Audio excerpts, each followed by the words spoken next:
अच्छा, तपाईँको शुभ नाम बताइदिनुहोस्। मेरो नाम चन्द्रमाया मगर। चन्द्रमाया मगर। अहिले तपाईँ मिरिकको यो सौरेनी बस्तीमा हुनुहुन्छ है।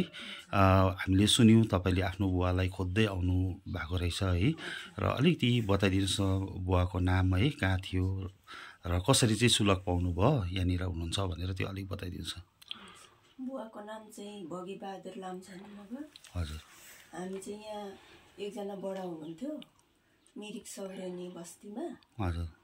अनि त्यो बडाउले चाहिँ भन्नुभयो, अनि यहीँ छ भनेर भन्नुभयो। त्यही भएर हामी चाहिँ खोज्दै आउँदाखेरि भेटायौँ। हजुर।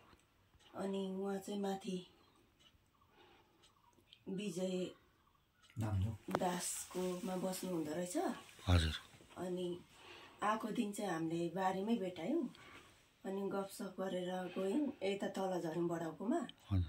अनि फेरि बेलुकाखेर माथि घर गयौँ। अनि सबैजनासँग सल्लाह गरेर त्यो घरको मान्छेहरूसँग अनि हुन्छ भन्नुभयो बुवाले।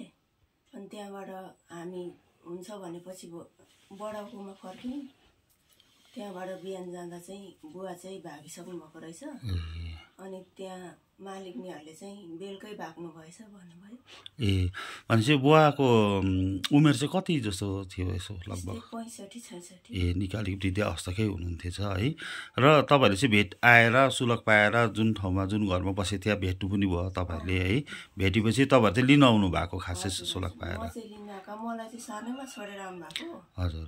अनि अब यहाँ छ भनेर उयो भएपछि चाहिँ म यता भेट्दै लिनु आएको। हजुर।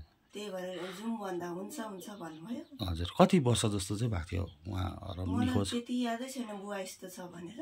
हजुर। अस्तिको दिन यहाँ आएर मात्रै प्रत्यक्ष देखेको। ए, तपाईँ भने चाहिँ सानै हुन्थ्यो, ज्ञानै थिएन त्यति बेला, त्यो समयदेखि नै बुवा हराउनु भएको थियो। ए, भनेपछि भेट्नुभयो, फेरि भेटेर जान्छु पनि भनेर बातहरू गऱ्यो। तर भोलिपल्ट चाहिँ अब बिहान उहाँ फेरि जुन घरमा बस्नु भएको थियो त्यहाँबाट चाहिँ फेरि हराउनु भयो। तर तपाईँहरूले खोजीहरू पनि गर्नुभयो, भेट्नु भएन होइन?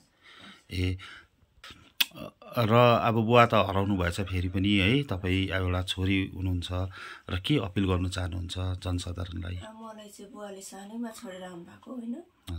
मैले चाहिँ यहाँ छ भनेर लिनु आएको थिएँ। अहिले हराउनु भयो त्यो बसेको घरबाट।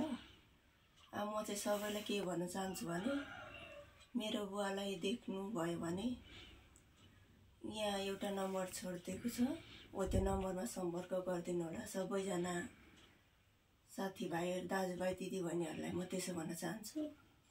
अनि अहिले अन्तिममा चाहिँ अब खोजेर नि केही उपाय नलागेपछि मिडियाको सहारा लिएको। नौलो ठाउँमा अब हामी त कहाँ जानु होइन। त्यही भएर यहाँ आफन्तकोमा बसेर मिडियाको सहारा लिने विचार गरेर तपाईँहरूलाई बोलाएको। हुन्छ। तपाईँसँग फोटोहरू केही छ, अलिक छ भने देखाइदिनुहोस् त। यहाँ मेरो बुवाको फोटो छ, हेर्नुहोस् त। हजुर। ए, 65 लगभग 65 वर्ष पुग्नु भएको रहेछ है। हजुर। ए, हुन्छ।